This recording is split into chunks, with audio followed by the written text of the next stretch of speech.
to Bad Larry.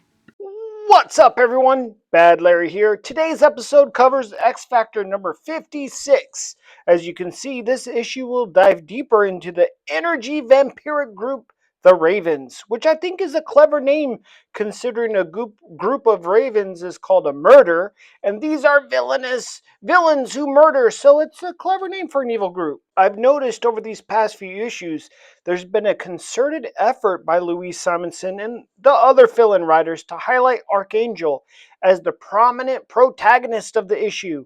What y'all think of that? Is Archangel the main draw for X Factor, or is it the team as a whole? We're introduced to 5 members of the Ravens. They are energy vampires that feed off the painful memories and past sufferings of people. The more trauma of the person, the better the Ravens feed. This lady at the bar was lucky. She's had a pretty good life so far, so she is spared by the Ravens. Pretty picky eaters, these Ravens. Crimson pops in like a diva. She seems to have some sort of transformative powers, smoke to person, or at least teleportation powers. She's the one that looks most like a vampire with that alabaster skin, and is the clear leader of the group, or at least the most clever, most conniving, the most devious, so she's kind of the leader. There are 24 total members of the Ravens, spread all over the globe.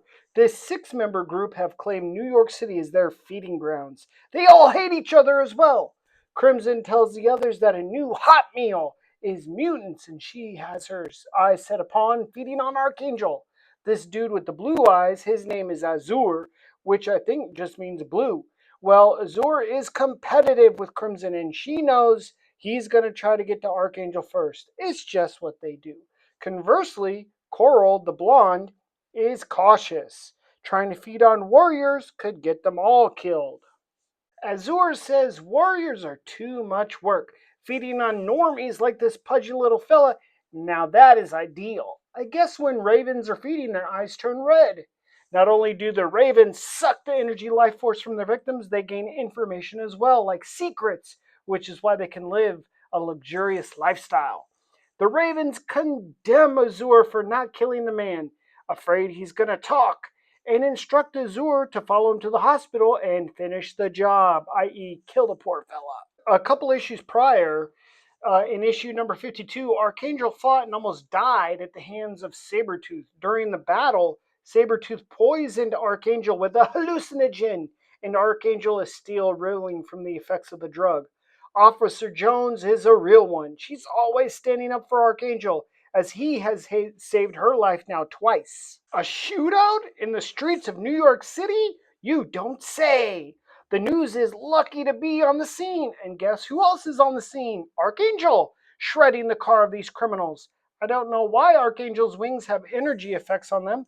Let's see how this unfolds. A dude's flying out of the now convertible green car, crashes into the red, bursts into flames. The whole situation has gone cattywampus. Archangel is hitting fools with his neural blades, all caught by the news. How are these news hounds gonna spin this, I wonder? Cyclops, Iceman, and Beast have been scouring Manhattan for the entire day and have yet to encounter their friend Archangel. They know he is drugged and they're eager to get him help.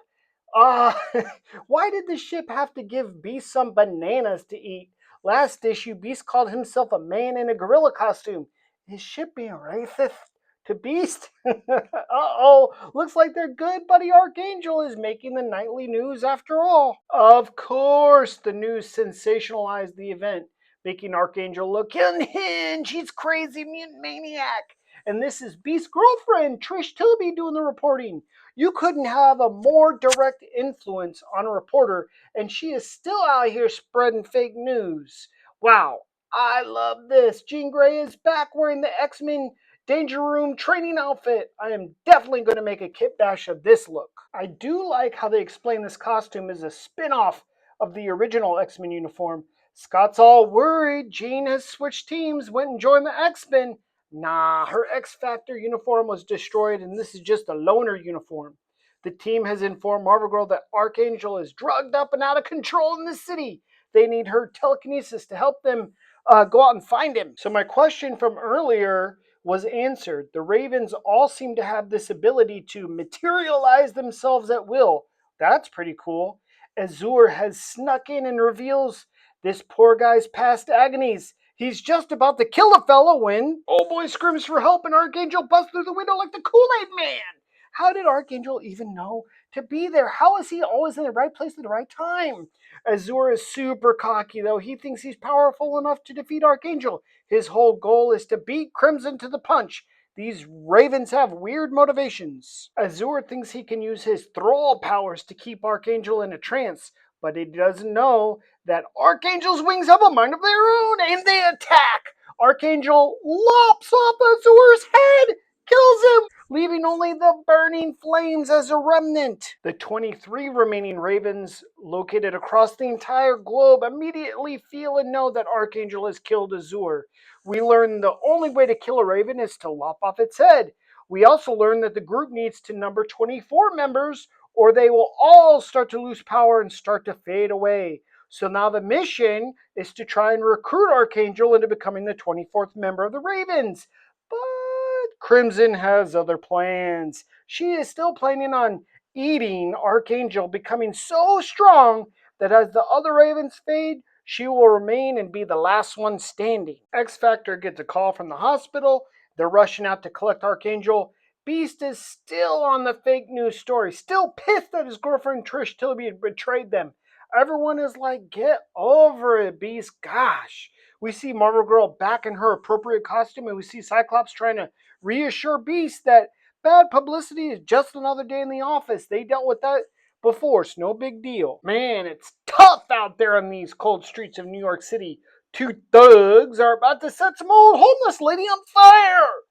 Archangel, again, right time, right place, laces up the thugs with some neuroblades. I mean, does X Factor really want or need to rein in Archangel? It seems like he's doing the Lord's work tirelessly. I say he's hot, let him cook. Of course, it's Crimson that has found Archangel first. And all of a sudden, she has a uniform now?